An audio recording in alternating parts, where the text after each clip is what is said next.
Tuhan bersamamu.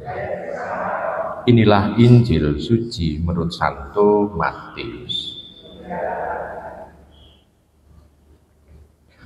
Dalam khotbah di bukit, Yesus bersabda, "Waspadalah terhadap nabi-nabi palsu yang datang kepadamu dengan menyamar seperti domba. Tetapi sesungguhnya mereka adalah serigala yang buas. Dari buahnya lah kalian akan mengenal mereka.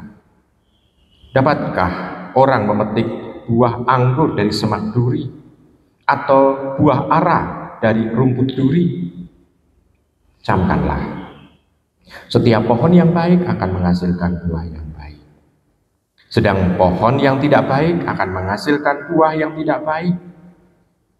Tidak mungkin pohon yang baik itu menghasilkan buah yang tidak baik, ataupun pohon yang tidak baik itu menghasilkan buah yang baik. Dan setiap pohon yang tidak menghasilkan buah yang baik pasti ditebang dan dibuang ke dalam api. Jadi dari buahnya lah kalian akan mengenal mereka." Demikianlah sabda Tuhan. Ibu, Bapak, Saudara terkasih dalam Tuhan, bacaan hari ini mengajari kita, Tuhan Yesus mengajari kita supaya kalau kita mengenal orang, bukan dari penampilan pertama, bukan dilihat dari covernya gitu. Kalau melihat buku yang baik jangan dilihat dari covernya gitu kan. Selalu ada ungkapan dalam kehidupan kita sehari-hari, kalau kita melihat buku yang baik, jangan dilihat dari covernya, tapi harus dibaca keseluruhannya. Isinya baik atau enggak, baru kita bisa menentukan ini buku yang baik atau enggak. Demikian juga dengan penampilan dalam hidup beriman, tidak dilihat dari covernya. Apakah orang yang saleh itu pasti ditandai dengan kalau jalan itu menunduk, lalu tangan itu dengan bersideku kayak gini, dengan membuat tanda bahwa dia berdoa, lalu jalannya pelan-pelan, langkahnya itu selalu 10 meter ke depan, baru jalannya pelan-pelan. Apakah itu jadi tanda orang atau orang suci, atau orang yang sungguh-sungguh dekat dengan Tuhan? Kan belum tentu. Kita bisa melihat bahwa Tuhan mengajari kepada kita, orang ini baik atau enggak, itu dilihat dari buahnya, dari cara hidupnya, dari bagaimana dia berpikir, bagaimana dia berkehendak, bagaimana dia berperilaku, bagaimana dia berbicara. Pendek kata mau mengungkapkan bahwa kita harus melihat secara keseluruhan, secara komplit. Dan beberapa kali kan saya mengatakan bahwa orang yang baik dilihat dari dia nanti matinya baik atau enggak juga, gitu kan. Jadi seolah-olah hidup baik itu seolah-olah hanya menyiapkan mati yang baik pula.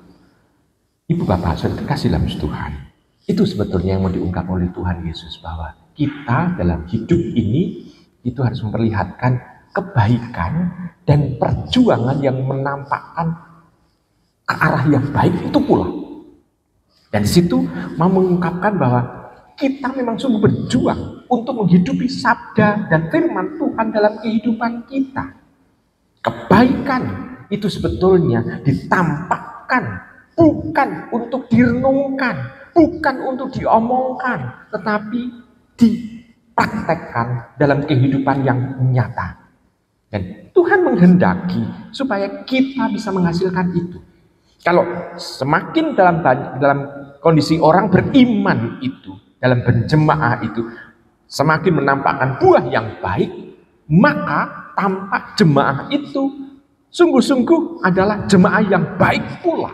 Jadi kebaikannya ditampakkan dengan saling memberikan kebaikan-kebaikan kepada yang lain dan dirasakan oleh banyak orang.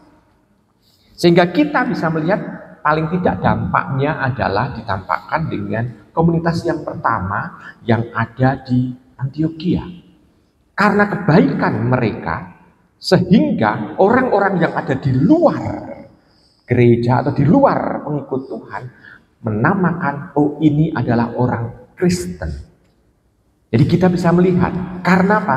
Karena seolah-olah mereka kompak di dalam memberikan kebaikan-kebaikan itu. Dan kebaikan-kebaikan ternyata tidak hanya dirasakan oleh sesama jemaat, tetapi oleh orang-orang yang ada di sekitarnya. Sehingga orang-orang itu menjuluki dengan julukan yang khas, pengikut Tuhan Yesus, pengikut Kristus. disebut dengan Kristen. Nah, Ibu Bapak, Saudara kasih dalam Tuhan. Nah sekarang, apa yang harus kita tampakkan dalam kehidupan kita? Kita bisa berpikir bagaimana kita bisa menampakkan kebaikan-kebaikan itu misalnya di tengah lingkungan. Bagaimana orang-orang Katolik itu bisa dilihat di dalam lingkungan itu. Kualitasnya bagaimana?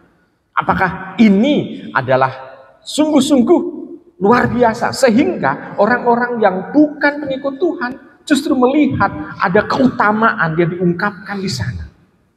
Kalau iya, maka ini adalah daya tarik tersendiri untuk menarik para pengikut Tuhan pula.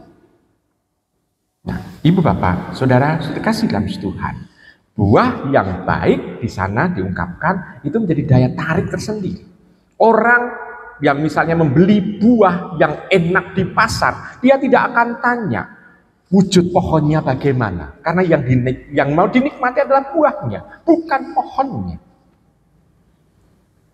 Nah, dengan demikian juga kita harus melihat juga hal yang baik itu harus bisa dirasakan oleh banyak orang. Bukan mau mengutamakan ini aku loh, bukan.